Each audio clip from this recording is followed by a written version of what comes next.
রহমতের নবী বলেন, আমি মুহাম্মদ শেষ নবী, আমার আগে একদল উম্মত ছিল বনি ইসরাইল, বড় চালাক। এই বনি ইসরাইল নিজেদের মধ্যে দ্বন্দ্ব আর দূরত্ব তৈরি করে দলাদলিতে তারা ৭২ দল হয়েছিল। আমার উম্মত আরো চালাক, আমার উম্মতের দল আরো একটা বেড়ে যাবে। তাহলে কয় দল হবে? কুল্লুহুম ফিন্নার। নবী বলেন সব জাহান্নামে যাবে, ইল্লা মিল্লাতান ওয়াহিদা, এক দল জান্নাতে যাবে। টোটাল ৭৩ দলের সব যদি জাহান্নামে যায়, এক দল জান্নাতে যায়, তাহলে বলেন জাহান্নামী কয় দল? এই যে ৭২ দল জাহান্নামী, এরা কেউ হিন্দু, বৌদ্ধ, ইহুদি, খ্রিস্টান কেউ না, সব হবে মুমিন মুসলমানের ভেতর থেকে। তাহলে ৭২ দল জাহান্নামী সব মুসলমানের মধ্য থেকে হবে। দ্বিতীয় সাহাবায়ে কেরাম প্রশ্ন করলেন, মান হিয়া ইয়া রাসূলুল্লাহ, হে পয়গম্বর, যেই দলটা জান্নাতে যাবে ওই দলের পরিচয় কি? রহমতের নবী বলেন, মা আনা আলাইহি ওয়া আসহাবি। নবী যদি বলতেন, এই খেয়াল করেন, নবী যদি বলতেন আমাকে যারা মেনে চলবে তারা জান্নাতি হতো, কিন্তু নবী এতটুকুই বলেন নাই। নবী বলেন যারা আমি মুহাম্মদের আদর্শ আর আমার হাতে গড়া সাহাবায়ে কেরামের আদর্শ যারা মেনে চলবে তারা জান্নাতি। কি বুঝলাম? এ জমিনে যারা বলে আমরা নবী মানি, মুহাম্মদ মানি, সাহাবাদের মানি না, এরা মুসলমান হলেও ৭২ দল জাহান্নামীদের অন্তর্ভুক্ত। তো যাও সুন্নতে আহমদ কুজাবা মুহাম্মদ কাইবুদ নিসবতুরা মান আহাব্বা সুন্নতি কওলে রাসূল মজদায়ে কানা মাই হাম কুন কবু। তাহলে শুধু নবী না, সাহাবাও, সাহাবায়ে কেরামদেরও মানা লাগবে। যারা সাহাবায়ে কেরামের বিরোধিতা করে ইশারা ইঙ্গিতে তাদের চিহ্নিত করে নাও। এ যদি হুজুরও হয়, মুসলমানও হয়, তবে ৭২ দল জাহান্নামীদের দলভুক্ত। জান্নাত শুধু মুমিন পাবে, এজন্য আল্লাহ মুমিনকে বললেন আল্লাহকে ভয় কর, জবানকে হেফাজত করো। যদি করতে পারো 2টা পুরস্কার তোমাকে দেওয়া হবে। জীবনের সব আমল কবুল, জীবনে যত গুনাহ করবা সব আমি মাফ করে দিব। 1 নাম্বার আদেশ আল্লাহকে ভয় কর, দ্বিতীয় হলো জবানকে কন্ট্রোল করো। আল্লাহ জবানকে হেফাজতের কথা কেন বললেন? কান হেফাজত করো কেন বলেন নাই? চোখ হেফাজত করো এখানে কেন বলেন নাই? হাত হেফাজত করো কেন বলেন নাই? চোখ হেফাজত করো কেন বলেন নাই? জবানকে হেফাজত করো কেন বললেন? এর কারণ হলো পুরা দেহের মধ্যে আপনার আমার জিহ্বা, জবান হলো মারাত্মক একটা বড় অস্ত্রের নাম। হাদিসে পাকে রহমতের নবী বলেন, প্রতিদিন সকালবেলা অঙ্গ প্রত্যঙ্গ গুলো জিহ্বা থেকে পানা চায়। ও আল্লাহ, জিহ্বার অত্যাচার থেকে পানা দাও। জবানে জানি আবার কোন কথা বলে পেছ লাগায় দেয়, আর আইসা হামলা শুরু হয় হাতের উপরে, চোখের উপরে। অঙ্গ প্রত্যঙ্গ গুলো আল্লাহর কাছে পানা চায় জবানের খারাপ আচরণ থেকে। এই জবান এমন একটা অস্ত্র, বেলেটের মতো চতুর্পার্শ্বে তার ধার, বেলেটের চারপার্শ্বে ধার, যেদিকেই মারে ওদিকেই কাটে, বলে জিহ্বাটাও এমন। নবীর নামে দুরূদ পড়বেন, পুরাটা পড়েন, আবার থামলেন কেন? পড়েন আবার। সওয়াব না গুনাহ? একবার পড়বেন 3টা পুরস্কার নগদ। 1 নাম্বার পুরস্কার 10টা গুনাহ মাফ। দ্বিতীয় পুরস্কার 10টা নেক আমল নামায় যোগ হয়েছে। তৃতীয় পুরস্কার আল্লাহর দরবারে আপনার মর্যাদা 10 গুণ বেড়ে গেছে। আল্লাহর কাছে কি আমল নিয়ে দাঁড়াবেন? অন্তত দরুদের আমলটাও যদি ধরে রাখতে পারেন, আল্লাহর কাছে এটাও পেশ করা যাবে। দরুদ বড় দামি একটি পাওয়ারই আমল। যত মুসিবত থাক না কেন, দরুদের আমলটা ধরে রাখবেন। এবার এই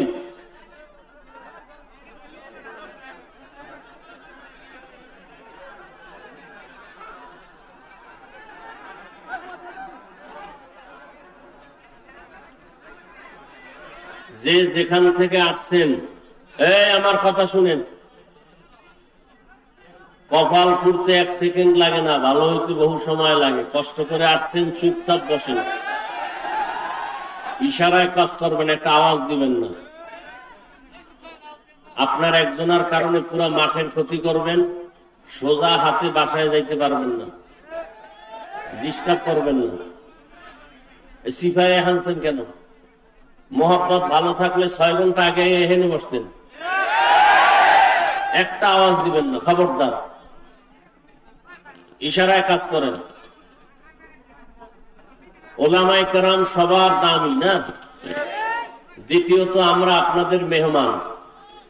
আপনারা যে যেখান থেকে আসেন, জামালপুরের মানুষ তো, অতএব দূরের যারা আসছে, জামালপুরের বাইরে, ইসলামপুরের বাইরে, এরা আপনাদের মেহমান। যারা নিজেরা আছেন, কারে হুকুম দেন এটা করেন এটা করেন? আপনার দায়িত্ব, আপনি মেজবান, আপনি দায়িত্ব নিয়ে কাজ করবেন। আর একজনের হুকুম দেন কেন? এটা করেন সেটা করেন।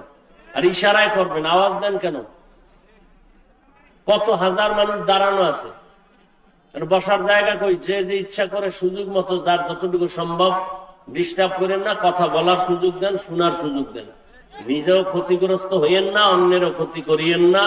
আল্লাহ সবাইকে কবুল করেন। তোমার সাউন্ড এরকম করে কেন? মনিটর বন্ধ কেন?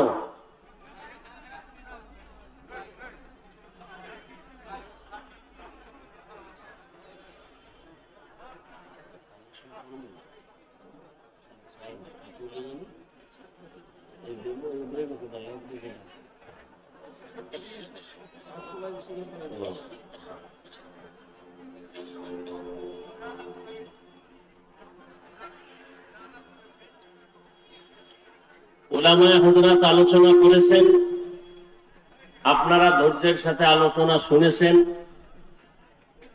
আল্লাহ উলামায়ে কেরামদের কথাগুলো আমাদের সবাইকে সহি তরিকায় আমল করার তৌফিক দান করেন। বিশাল আয়োজন, মাদ্রাসার পক্ষ থেকে অনেক খরচ, মাদ্রাসায় অনেক ছাত্র পাগড়ি দিল, আপনারা দেখছেন।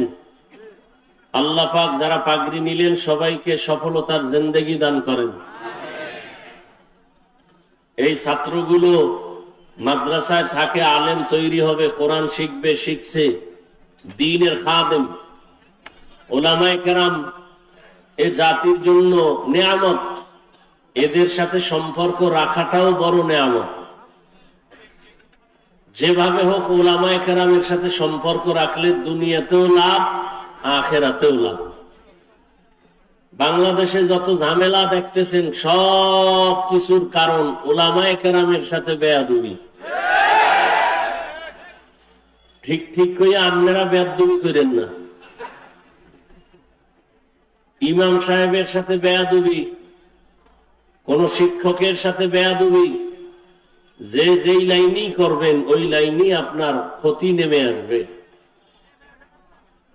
তো উলামায়ে কেরামের সাথে বন্ধুত্ব থাকলে দুনিয়াতেও লাভ, আখিরাতেও লাভ।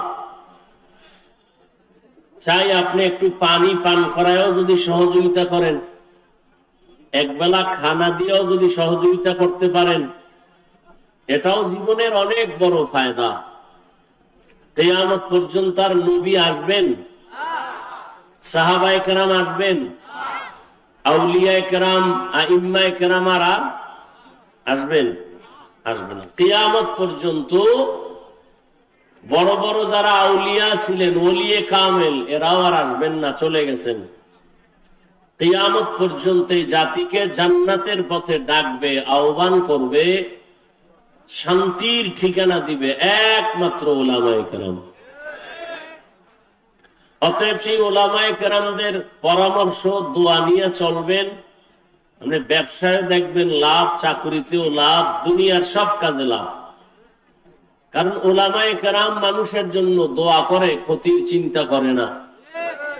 এ কারণেই তো উলামায়ে কেরাম ছাত্র জনতার বৈষম্য বিরোধী আন্দোলনে শিক্ষক ছাত্র জীবনকে বাজি রেখে রাস্তায় নেমেছিলেন। নামার কারণে সফলতার চাঁদ উদিত হয়েছে। তারা ক্ষমতার চেয়ারে বসার জন্য মাঠে নামে নাই, এই জাতিকে জুলুম থেকে বাঁচাবার জন্য মাঠে নামছেন।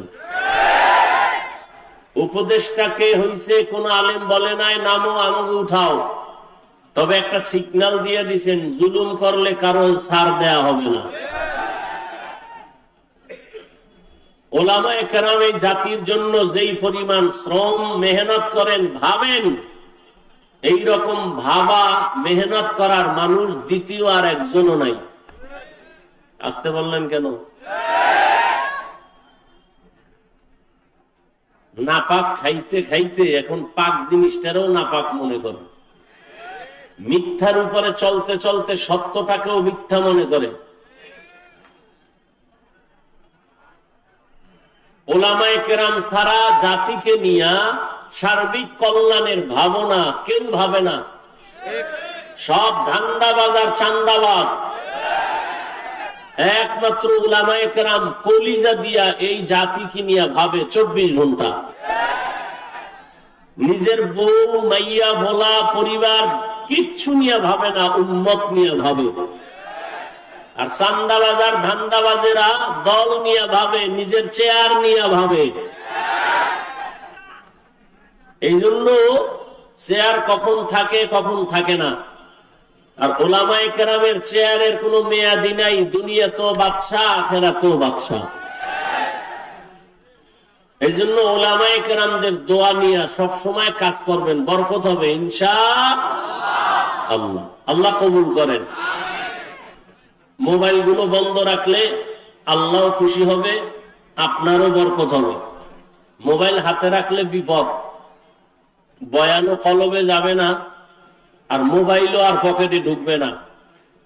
মোনাজাতের পরে জিনেরা নিয়ে যাবে, বহু জিন আপনার ডানে বামে বসা আছে, লয়ে দৌড়, শেষে এই কষ্টই গেল ফাও। এই জন্য মোবাইলটা হাতে রাখেন।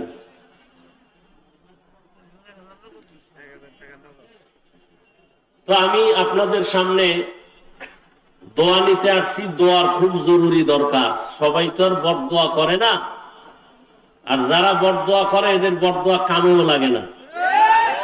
আর যারা দোয়া করে ভালো মানুষ, এদের দোয়া আমার খুব দরকার। কারণ আমার ইলমও নাই, আমলও নাই, দোয়া নিয়ে একটু চলতেছি। দোয়া বড় একটা পাওয়ারই পুঁজি। আর দুআউ মুখুল ইবাদাহ, আর দুআউ হুয়াল ইবাদাহ। দোয়াটা একটা স্বতন্ত্র ইবাদত, ইবাদতের মগজ। দোয়া বড় দামি। যুবক বাবারা, জীবনে সফল হতে যদি চাও, পরীক্ষায় পাশ করা এক জিনিস, সফল হওয়া আর এক জিনিস। ডাক্তার হওয়া এক জিনিস, সফল ডাক্তার আর এক জিনিস। ইঞ্জিনিয়ার হওয়া একটা, আর সফল ইঞ্জিনিয়ার হওয়া আর একটা। আল্লাহ সফল যদি বানায় তুমি হতে চাও, তাহলে দোয়া ছাড়া হবে না, তোমার সার্টিফিকেট আর লেখাপড়ায় হবে না। আল্লাহর কসম, তুমি সফল ডাক্তার হও, দোয়া লাগবে, লেখাপড়াও লাগবে, সার্টিফিকেট লাগবে, আর কি লাগবে? তোমার জীবনের দোয়ার তিনটা মূল পয়েন্ট। কয়টা? এক নাম্বার দোয়ার মূল পয়েন্ট পিতামাতা, মা বাবা, এদের দোয়া। দ্বিতীয় তোমার মূল পয়েন্ট দোয়া পাওয়ার তোমার জীবনের শিক্ষক ওস্তাদ। তৃতীয় পয়েন্ট হলো মুরব্বী উলামায়ে কেরাম। এদের দোয়া যেমন তোমার সফলতার পুঁজি, এদের অন্তরে কষ্ট দিলে এই বরদোয়াটাও তোমার ধ্বংসের কারণ। মা বাবার বরদোয়া তোমার জীবনের আগুন, শিক্ষকের বরদোয়া ছাত্রের জীবনের আগুন, উলামায়ে কেরামের বরদোয়া উম্মতের জন্য একটা আগুন। একটু আগে বললাম না যে উলামায়ে কেরামের সাথে বেয়াদবির কারণে সব ঝামেলা আমার দেশে। আল্লাহ উলামায়ে কেরামের ইজ্জতকে বাড়ায় দেন। উলামায়ে কেরামের পেছনে যারা ষড়যন্ত্র করে লেখার মাধ্যমে, বলার মাধ্যমে, আল্লাহ ওদের হেদায়েত দান করুন। আমি আপনাদের সামনে আলোচনা রাখার নিয়তে কোরআনে হাকিমের সূরা আহজাবের 2 টুকরো আয়াতে কারিমা তিলাওয়াত করেছি। নবীজির হাদিস থেকে এক টুকরো হাদিস পড়েছি। ইখলাস রুহানিয়তের সমন্বয়ে সহিহ নিয়তে সহিহ তরিকায় সহিহ কিছু কথা বলার মতো, শুনবার মতো আমাকে আপনাদের সকলকে আল্লাহ তৌফিক দান করুন। ইয়া আইয়ুহাল্লাযীনা আমানুত্তাকুল্লাহ, ও দুনিয়ার মুমিন, তোমরা আল্লাহকে ভয় করো তথা তাকওয়া অর্জন করো। ওয়াকুলু কওলান সাদীদা, জবানের দ্বারা যা বলো সত্য সঠিক শালীন ভাষায় বলো। লাভ ইউসলিহ লাকুম আ'মালাকুম, বিনিময়ে তোমাদের টুটা ফাটা আমল আল্লাহ পাক কবুল করে ফেলবেন। আর ওয়ায়াগফির লাকুম যুনুবাকুম, জীবনের সব গুনাহ আল্লাহ মাফ করে দিবেন। ওয়া মান ইউতি'িল্লাহা ওয়া রাসূলাহু, যে বা যারা আল্লাহ এবং তার রাসূলের অনুকরণ করবে ফাকাদ ফাযা ফাওজান আযীমা, তাদের বিজয়টা হবে চূড়ান্ত বিজয়, মানে বিনা হিসাবে জান্নাতি। রহমতের নবী বলেন, মাইয়াজমান লিমা বাইনা লাহইহি ওয়া মা বাইনা রিজলাইহি আজমান লাহুল জান্নাহ। নবী বলেন, হে উম্মত, দুই জিনিসের হেফাজতের জিম্মাদারি যদি তুমি নাও, আমি নবী তোমাকে জান্নাতে নেওয়ার জিম্মাদারি নিব। কয় জিনিস? প্রথম হলো জবানের কন্ট্রোল করো, হেফাজত করো। দ্বিতীয় লজ্জাস্থানের হেফাজত করো। এই দুইটা জিনিসের হেফাজত যদি করতে পারো, আমি নবী তোমাকে জান্নাতে নেওয়ার জিম্মাদারি নিব। আয়াত এবং হাদিসের মূল আলোচনার বিষয়বস্তু জবানকে কন্ট্রোল করা। নবীও বলেন জবান কন্ট্রোল করো, আল্লাহ বলেন জবান কন্ট্রোল করো। কোন পদ্ধতিতে করবা? তোমার মনের মতো পারবা না। মুমিনকে আল্লাহ আয়াতে দুটো আদেশ দিয়েছেন, একটা তাকওয়া অর্জন করো, দ্বিতীয়টা জবানকে হেফাজত করো। যদি করতে পারো, নগদ দুইটা পুরস্কার। এক, জীবনের আমল কবুল। দুই, জীবনের সব গুনাহ মাফ। এখন আল্লাহর এই আদেশ আল্লাহ শুধু মুমিনকে দিলেন কেন, বেঈমানকে দেন নাই কেন? এর সংক্ষিপ্ত জবাব, জান্নাত শুধু মুমিন পাবে, কোন বেঈমান এক সেকেন্ডের জন্য কখনো জান্নাত পাবে না। জান্নাত পাবে না। কারা পাবে? জবান খুলেন, কারা পাবে? মুমিনেরা যে জান্নাত পাবে, তাও বহু ফিডা খাওয়ার পর। যেই তালে বিড়ি টানেন এমনি জান্নাত পাবেন ফিডা ছাড়া। যেখানে এত আশেকে রাসূল, সব টাটকা আশেক, ফজর পড়ে নাই, জহুর পড়ে নাই, আসর পড়ে নাই, মাগরিব পড়ে নাই, এশাও পড়ে নাই। ফজরও পড়ার চিন্তা নাই, বয়ান শুনতে আইছে, যাও কেটাও ভালো। আল্লাহ যদি এর বরকতে হেদায়াত দান করেন, প্রত্যেকের সিনায় আল্লাহ হেদায়াতের নূর দান করেন, তো জান্নাত শুধু মুমিন পাবে, কোন বেঈমান আর মুমিনও পাবে অনেক হিসাবের বরকা। কেন? রহমতের নবী বলেন, আমি মুহাম্মদ শেষ নবী, আমার আগে একদল উম্মত ছিল বনি ইসরাইল, বড় চালাক। এই বনি ইসরাইল নিজেদের মধ্যে দ্বন্দ্ব আর দূরত্ব তৈরি করে দলাদলিতে তারা ৭২ দল হয়েছিল। আমার উম্মত আরো চালাক, আমার উম্মতের দল আরো একটা বেড়ে যাবে। তাহলে কয় দল হবে? কুল্লুহুম ফিন্নার। নবী বলেন সব জাহান্নামে যাবে, ইল্লা মিল্লাতান ওয়াহিদা, এক দল জান্নাতে যাবে। টোটাল ৭৩ দলের সব যদি জাহান্নামে যায়, এক দল জান্নাতে যায়, তাহলে বলেন জাহান্নামী কয় দল? এই যে ৭২ দল জাহান্নামী, এরা কেউ হিন্দু, বৌদ্ধ, ইহুদি, খ্রিস্টান কেউ না, সব হবে মুমিন মুসলমানের ভেতর থেকে। তাহলে ৭২ দল জাহান্নামী সব মুসলমানের মধ্য থেকে হবে। দ্বিতীয় সাহাবায়ে কেরাম প্রশ্ন করলেন, মান হিয়া ইয়া রাসূলুল্লাহ, হে পয়গম্বর, যেই দলটা জান্নাতে যাবে ওই দলের পরিচয় কি? রহমতের নবী বলেন, মা আনা আলাইহি ওয়া আসহাবি। নবী যদি বলতেন, এই খেয়াল করেন, নবী যদি বলতেন আমাকে যারা মেনে চলবে তারা জান্নাতি হতো, কিন্তু নবী এতটুকুই বলেন নাই। নবী বলেন যারা আমি মুহাম্মদের আদর্শ আর আমার হাতে গড়া সাহাবায়ে কেরামের আদর্শ যারা মেনে চলবে তারা জান্নাতি। কি বুঝলাম? এ জমিনে যারা বলে আমরা নবী মানি, মুহাম্মদ মানি, সাহাবাদের মানি না, এরা মুসলমান হলেও ৭২ দল জাহান্নামীদের অন্তর্ভুক্ত। तुको जाओ सुन्नते अहमद को जाबा मुहम्मद कैबुवद नस्बत तुरा मन अहब्बा सुन्नती कौले रसूल मजदाए काना माई हम कुन कबूल। তাহলে শুধু নবী না, সাহাবাও, সাহাবায়ে কেরামদেরও মানা লাগবে। যারা সাহাবায়ে কেরামের বিরোধিতা করে ইশারা ইঙ্গিতে তাদের চিহ্নিত করে নাও। এ যদি হুজুরও হয়, মুসলমানও হয়, তবে ৭২ দল জাহান্নামীদের দলভুক্ত।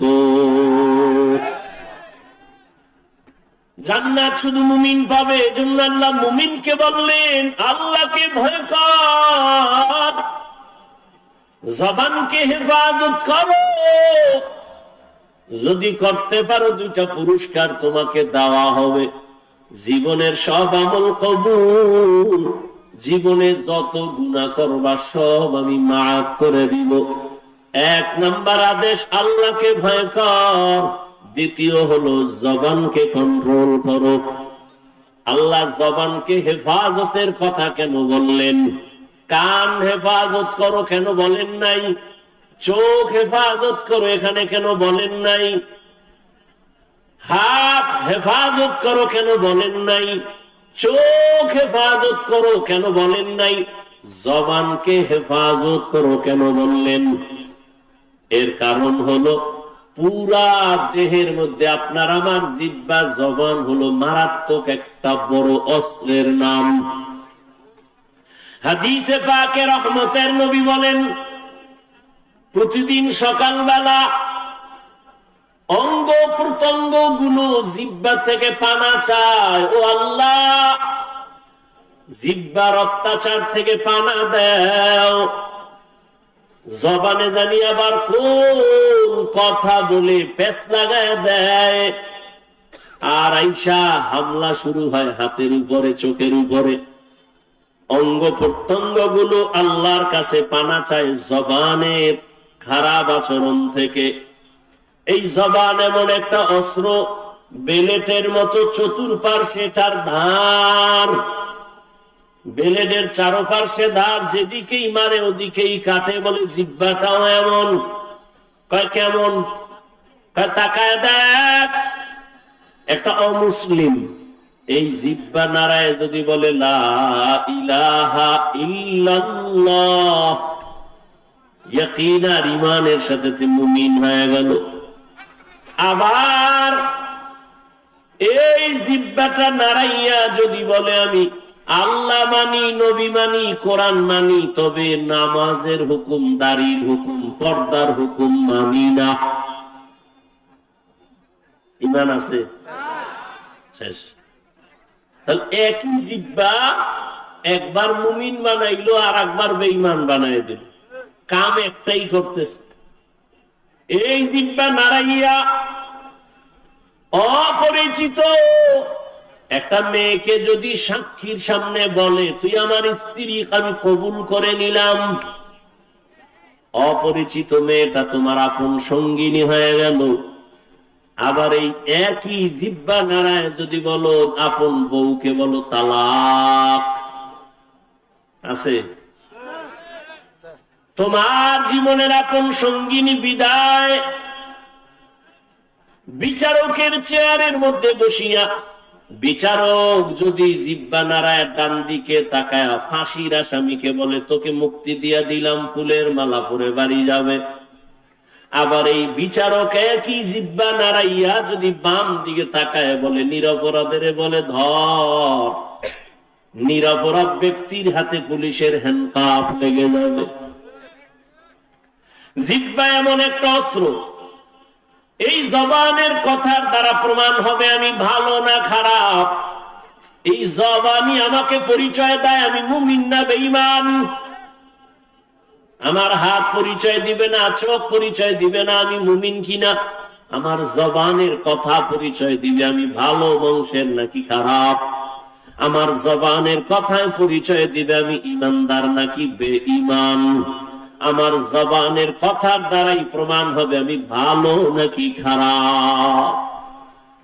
জবানটা বড় মারাত্মক একটা অস্ত্র, তোমার ইচ্ছার বিরুদ্ধে চলে। অগ্রিম তুমি ঘুমায় আছো, এর মধ্যে তোমার জবান চলতেছে, কথা কয় ঘুমাইয়া, কয় না? তাহলে তোমার ইচ্ছার বিরুদ্ধে জবান চলে। এজন্য আল্লাহ কয় জবানকে হেফাজত করো। রহমতের নবীও বলেন জবান হেফাজত করো। মাইকের সাউন্ড কি আর ভালো হবে না?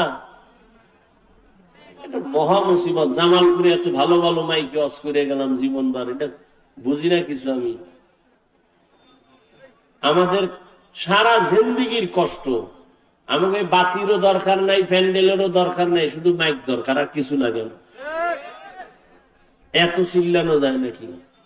কথা বইলে অনেক জায়গায় কষ্ট কম হয়, এটা তো কষ্ট বেশি হইতেছে। এই মাইক কোন জায়গার এটা? হ্যাঁ, কি ইসলামপুর আনলে টাকা কম লাগবে এই জন্য? এই সাউন্ড ঠিক করো। 13টা মেশিন লয়ে বইছে, চালাইতে পারে না।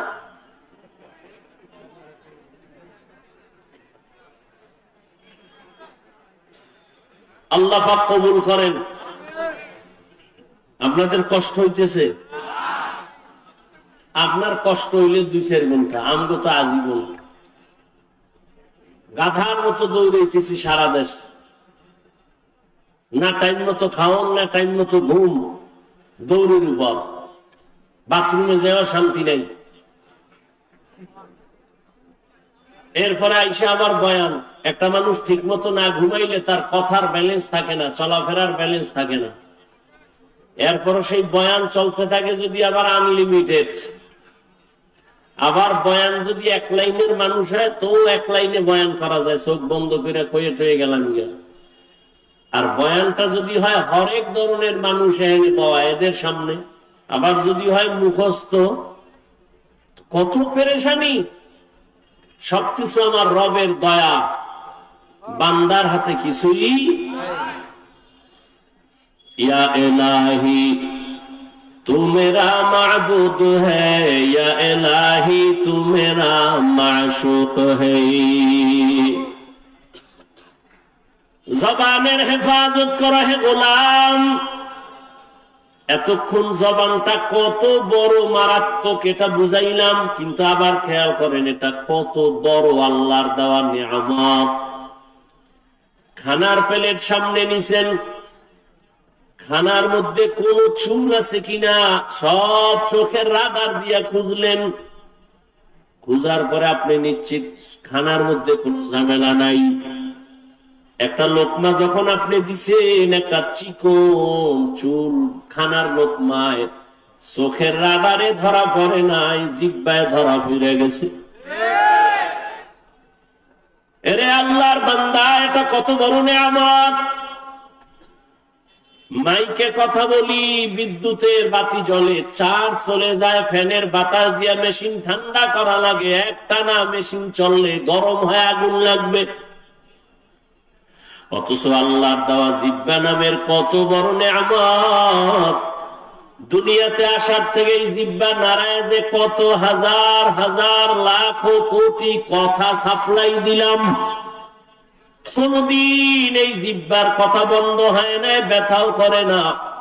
মানুষের কথা বলতে বলতে গাল ব্যথা করে, ঠোঁট ব্যথা করে, কপাল ব্যথা করে, মাথা ব্যথা করে। আজও পর্যন্ত 50, 60, 70 বছরের বান্দার জিহ্বা ব্যথা করে না। এই কথাগুলো কোন মেশিনে সাপ্লাই হয়? এই মেশিনটারে ঠান্ডা কে বানায়? ওই মেশিনের মধ্যে তেল কে দেয়, পেট্রোল কে দেয়? ও আল্লাহর বান্দা, তুমি মোবাইল চালাও, মোবাইলে কথা চলতেছে, হঠাৎ মোবাইল বন্ধ হয়ে গেছে, কি ব্যাপার? চার্জ নাই, মোবাইল আর কথা শোনা যায় না। তুমি জিহ্বা নাড়াইয়া নাড়াইয়া কত বছর জিহ্বা নাড়ায় কত কথা বললা, কয়দিন তুমি জিহ্বার হক আদায় করছো, চার্জ দিয়েছো।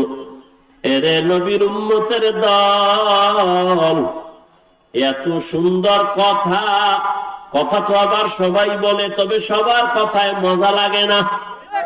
লাগে? কেউ কথা বললে মনে কয় বন্ধ কর, বহুত হয়েছে বন্ধ কর। আবার কেউ কথা বলার পরে কয় এই উঠলো আর সাইডে দিল, আর একটু কম। এ মজাকে লাগাই দিছে। কাদের কুদরত দারি বর কামাল, আনতা রব্বি আনতা হাসবি যুল জালাল, তুহি কাদের জলিলুল্লাহ জাহাদার, বহর হালে তুহি মেরা নেগাহদার। আল্লাহর নিয়ামতের শুকর আদায় করো হে মুমিন। জিহ্বা নামের নিয়ামতটা কত বড় নিয়ামত। মানুষ বলে মুখের কথাই জয়, মুখের কথায় আবার ক্ষয়। এরে আল্লাহর গোলাম,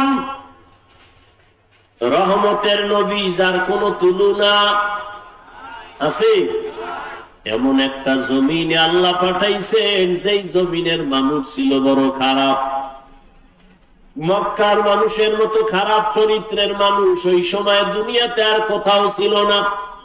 ওই মানুষের মাঝে আমার নবী আছেন। মাত্র 13 বছরের ব্যবধানে ওই খারাপ মানুষগুলো জান্নাতি মানুষ হয়ে গেল। বেতের বাড়ি লাগে নাই, একমাত্র রহমতের নবীর জবানের ব্যবহার।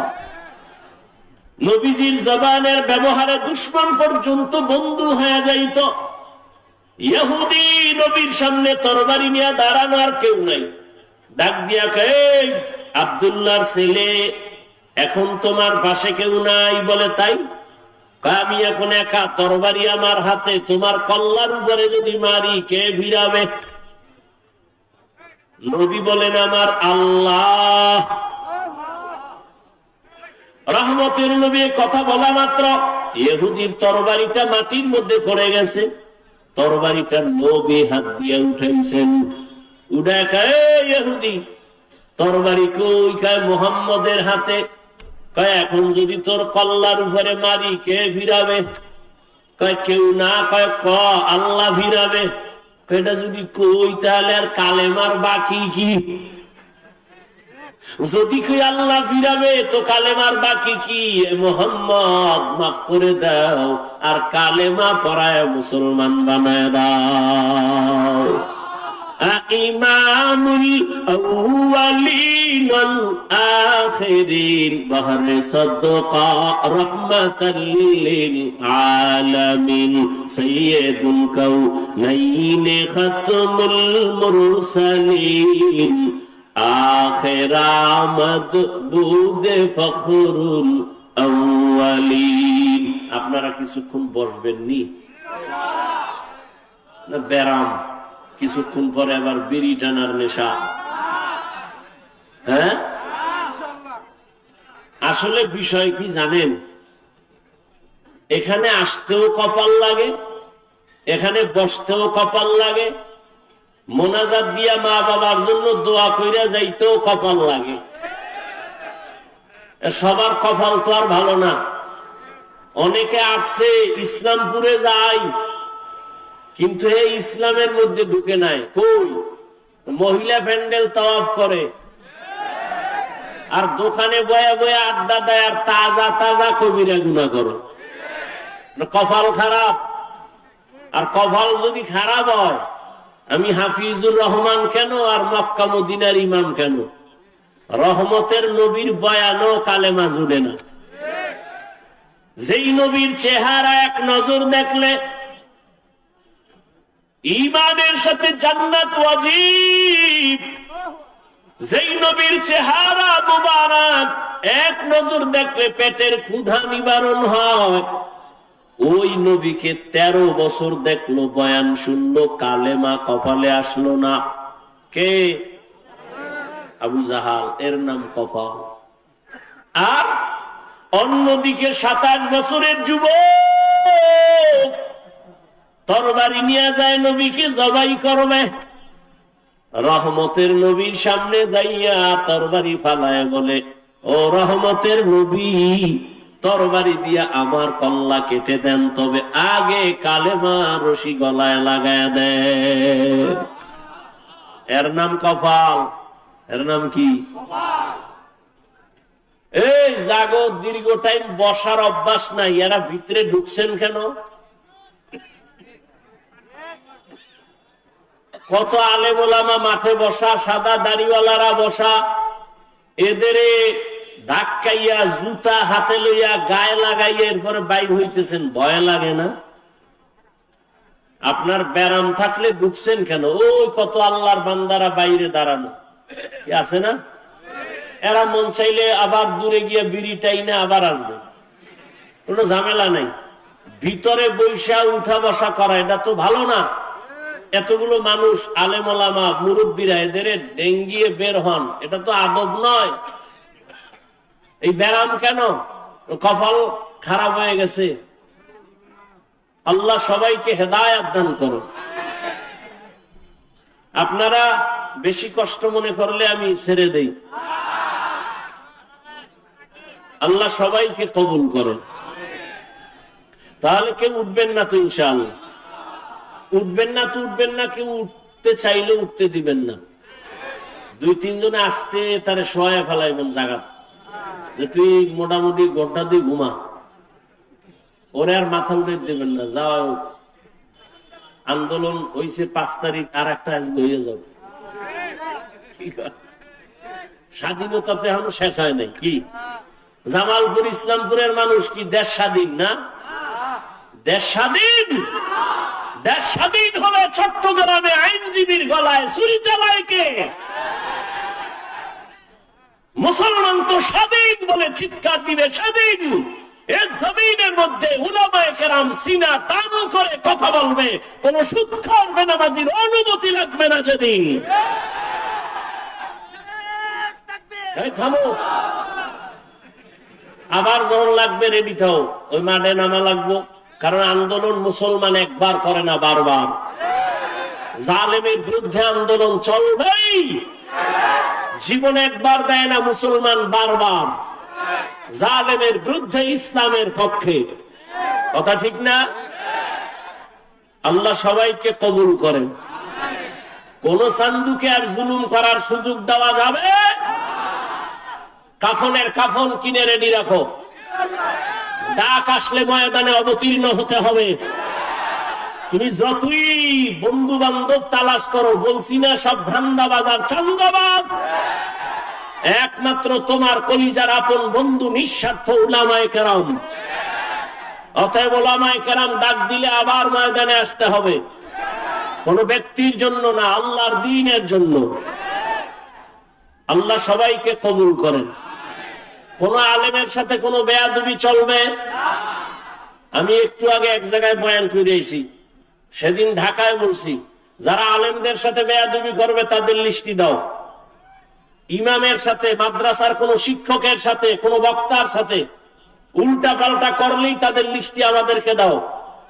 ঢাকার থেকে আবার আলেমদেরকে নিয়ে বসে আবার আন্দোলনে, জালেমের বিরুদ্ধে ময়দানে আবার নামতে হবে। কোন মাস্তানি চলবে? এদেশে আলেম ওলামা কম, মাদ্রাসা কম, কেউরে দরকার নাই। আমরা শুধু আলিয়াও লাগবে না, আমরা কওমি মাদ্রাসার হুজুর আর ছাত্র যদি রাস্তায় নামি, পলানেরও জায়গা পাইতো না। প্রত্যেকটা নাস্তিক আর বেয়াদব ওলামায়ে কেরামের অনুমতি ছাড়া কথা বলার সাহস হবে না। আল্লাহ সবাইকে হেদায়েতের দৌলত দান করেন। শিয়ালের রাতে মুরগি দিয়ে কয় 3 দিন আমানত, শিয়াল পণ্ডিত কয় দোয়া চাই, মাফ চাই। জিন দেখানো মরাও হইতে না।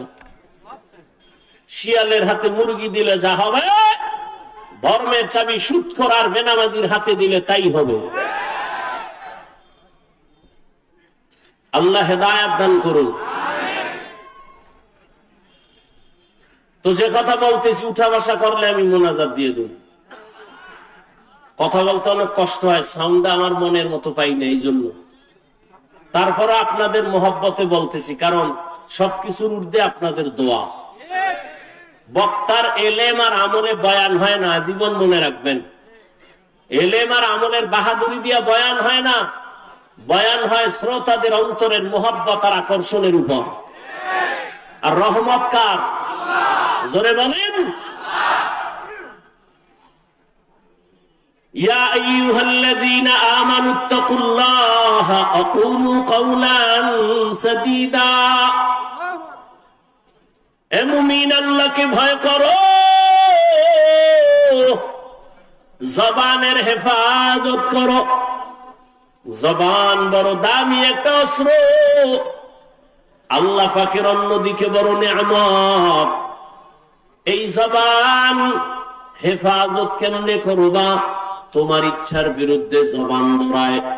হাত যদি অন্যায় করে, রশি দিয়া পেঁচাও, বেঁধে রাখো, আর অন্যায় করতে পারবে না। পা যদি অন্যায় ভাবে হাঁটে, পাও 2টা বেঁধে দেওয়ার হাঁটতে পারবে না। কান যদি অন্যায় আওয়াজ কানে নেয়, পট্টি লাগায় দাও, কান হেফাজত হয়ে যাবে। ভালো করে বুঝো, চোখ যদি অন্যায় কিছু দেখে, চোখের সামনে কালো আয়না লাগায় দাও, দেখবে না। বুঝেন, ভালো করে বুঝেন। হাত অন্যায় করলে বাধা যাবে, হেফাজত করা যায়, কন্ট্রোল করা যায়। কান অন্যায় করলে কন্ট্রোল করা যায়। চোখ অন্যায় করলে পট্টি লাগাও, আয়না লাগাও। কিন্তু জবানটা যদি অন্যায় করে বারবার, এটারে আটকাইবেন কেমনে? রশি দিয়া বাঁধা যাবে, কষ্টে লাগানো যাবে। জিহ্বা কেমন একটা বড় আল্লাহর অস্ত্র, এখানে কষ্টে পেয়ে ধরে না। ধরে? সুপার গুলো ধরবে? ধরবে না। তো জবানটারে কেমনে কন্ট্রোল করবেন? মুখের উপরে কষ্টে লাগাবেন? কয় না। এবার আল্লাহ দয়া করে একটা পরামর্শ দিতেছেন, ও বান্দা, আমি জানি, তোর থেকে বেশি জানি। হাতের আটকাইতে পারবি, কান আটকাইতে পারবি, চোখ আটকাইতে পারবি, পা পারবি, কিন্তু জবানটারে তুই দুনিয়ার কোন রশি দ্বারা বাঁধতে পারবি না। এটার জন্য আমি আল্লাহ কুদরতের একটা মেডিসিন দিছি, ওই মেডিসিন লাগায় দে, জিহ্বা কন্ট্রোল হয়ে যাবে। ওই মেডিসিন আমার আল্লাহর দেওয়া, মেডিসিনের নাম হলো তাকওয়া। हर के दारत खौफ हकदार दिल मदम जन्नतुल मअवा देहद ओ रामकम जुज़बा हक ची जे मखाज इंसुजा फजले ओ हा मस्ते दर जुमला जहां। তাকওয়া মানে আল্লাহর ভয়। ওই আল্লাহর ভয় নামের মেডিসিন দিয়া জবানটাকে আটকাইয়া দাও। আল্লাহর আদালতে দাঁড়াইয়া হিসাব দেওয়ার ভয়, এই ভয়ের নাম তাকওয়া। এই ভয়টা অন্তরে ঢুকাইও। কোথায় পাবো এই ভয়ের মেডিসিন? আল্লাহ বলেন, যারা এই জমিনে আমার প্রিয় গোলাম, আমার প্রিয় বান্দা আহমদুল্লাহ, এদের নেক নজর লাগাও, অন্তরে তাকওয়া চলে আসবে, আল্লাহর ভয়। আমি এখানে যদি আপনাদের প্রশ্ন করি, আপনারা কারা কারা আল্লাহকে ভয় করেন? সবাই দোনো হাত উঠাইবে। চালাক যারা, তারা পাও দুইটা উঠায় বলবে, আমরা হুজুরগো থেকে বেশি আল্লাহরে ভয় করি। যদিও নামাজ পড়ি না, তবে আমগো ঈমান তাজা আছে না? চালাক বলবে, আমরা নামাজ না পড়লে আমগো দিল পরিষ্কার। সবাই বলবে, আমি আল্লাহকে ভয় করি। আমিও বলি, আমি আল্লাহকে ভয় করি। তুমি নামাজ বাদ দিয়ে বলো আল্লাহকে ভয় করি, আর আমার না, আমি নামাজ ঠিক রেখা বলি আল্লাহকে ভয় করি। আসলে আল্লাহর ভয় কি জিনিস, সেটার হাকিকত এখনো জানি না রে বাবা। আল্লাহর ভয়ের হাকিকত উদাহরণত এমন বলি, একটা সন্তান মা বাবাকে ভয় করে বলে তার প্রমাণ, সন্তান মা বাবার সামনে কখনো অন্যায় করে না। কেন? শাস্তির ভয়। ঠিক একটা শিক্ষকের ছাত্র ভয় করে, তার প্রমাণ ছাত্র শিক্ষকের সামনে অন্যায় করে না, শাস্তির ভয়। ঠিক এই জমিনে যেই বান্দা, যে বান্দি আল্লাহকে ভয় করবে, ওই বান্দা গলায় ছুরি লাগাবে, দাড়ির মধ্যে ছুরি লাগাবে না। हर के दारत खौफ हकदार दिल मदम जन्नतुल मअवा देहद ओ रामकाम। আল্লাহর ভয় অন্তরে জমা করো হে মুমিন। কেমন আল্লাহর ভয়? রহমতের নবী বিদায়, আবু বকর সিদ্দিক রাদিয়াল্লাহু তাআলা আনহু খেলাফতের দায়িত্বে রাষ্ট্র পরিচালনা করতেছেন। একদিনের ঘটনা, তার স্ত্রী একদিন বলেন, ও খলিফাতুল মুসলিমিন, আমার একটু মিষ্টি খাইতে মনে চায়। আবু বকরকে বলতেছেন, কোন সময়? যখন আবু বকরের আঙ্গুলের ইশারায় পুরা রাষ্ট্র চলে। টাকার অভাব আসেনি? বিবি বললেন, একটু মিষ্টি খাইতে মনে চায়। আল্লাহর ভয় কাকে বলে? এবার স্ত্রীর কথা আবু বকর বলে, ও বিবি, মিষ্টি খাওয়ানোর মতো টাকা আমার কাছে নাই। এর নাম আল্লাহর ভয়। রাষ্ট্র পরিচালনা করতেছেন, টেলিফোন করলেই তো টাকার পাহাড়। কিন্তু আবু বকরের মতো গোলাম আল্লাহর ভয় নিয়ে বলে, ও বিবি, তোমাকে মিষ্টি খাওয়ানোর মতো টাকা নাই। ও পর্দার আড়ালের মা বোনেরা, ভালো করে শুনেন। স্ত্রী কিছুদিন চুপ হয়ে গেল। কিছুদিন পরে আলাদা কিছু টাকা দিয়া বলে, ও খলিফাতুল মুসলিমিন, আপনার কাছে টাকা নাই মানলাম, আমি আলাদা কিছু টাকা দিলাম, এই টাকা দিয়া মিষ্টি এনে দেন। আবু বকর সিদ্দিক রাদিয়াল্লাহু তাআলা আনহু তিনি বললেন, এই বিবি টাকা পাইলা কই? আপনারা জিগাইবেন নি বউরে? জীবনেও না। আমনে কইবেন সাব্বাস, এরকম চুরি কইরা পারলে আরো দিও। এটাও বলে ঠিক আন্দাজি। আবু বকর বললেন, বিবি টাকা কই পেয়েছো? এবার বিবি কি কয় শুনেন। বিবি কয়, আপনি যে মাসে মাসে বেতন পান সরকারি কোষাগার থেকে, ওই বেতনের কিছু টাকা আমি বাঁচাইয়া জমা করছি। এবার দেখেন আবু বকর কি কয়, তাহলে তো বুঝলাম আমার বেতনের টাকার থেকে এই টাকাগুলো বাড়তি, এই টাকা না হইলেও তো সংসার চলে। তাহলে আগামী মাস থেকে বেতনের এই টাকা কমাইয়া নিব, এই টাকা কমায় নিব, আমার বেতনে এত টাকা লাগে না। এর নাম আল্লাহর ভয়। রামগো দেশের আল্লাহর ভয় দেখছেননি? সুইস ব্যাংকে আল্লাহর ভয়, 10 তলা বিল্ডিং, কোটি কোটি কোটি কোটি, কত হাজার কোটি খবর নাই। ও আল্লাহর বান্দা, আল্লাহর ভয় যতদিন না আসবে ততদিন পর্যন্ত বান্দার জীবনটা কন্ট্রোল করা সম্ভব হবে না।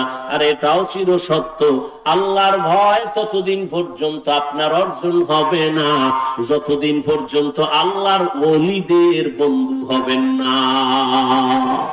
আউলিয়ারা কারে উকবা ইখতিয়ার, জাহেলারা কারে দুনিয়া ইখতিয়ার। মাইলে মোমেন সোয়ে মোমেন মিশাওয়াত, মাইলে কাফের সোয়ে কাফের মিশাওয়াত। আল্লাহর ভয়ের যুবক, আমিও যদি তোমার মতো প্যান্ট শার্ট টাই লাগাইয়া দাড়ি কামাইয়া রাস্তায় বাহাদুরের মতো ঘুরতাম, কেউ আমারে বাধা দিত না রে বাবা। ও ইসলামপুরের মুসলমান, ইসলাম কই? ইসলামপুরের মানুষের মধ্যে ইসলামের বড় অভাব। কি ইমান আলী নাম রাখছে, তাজা বেঈমান, নাম হইল ইমান আলী।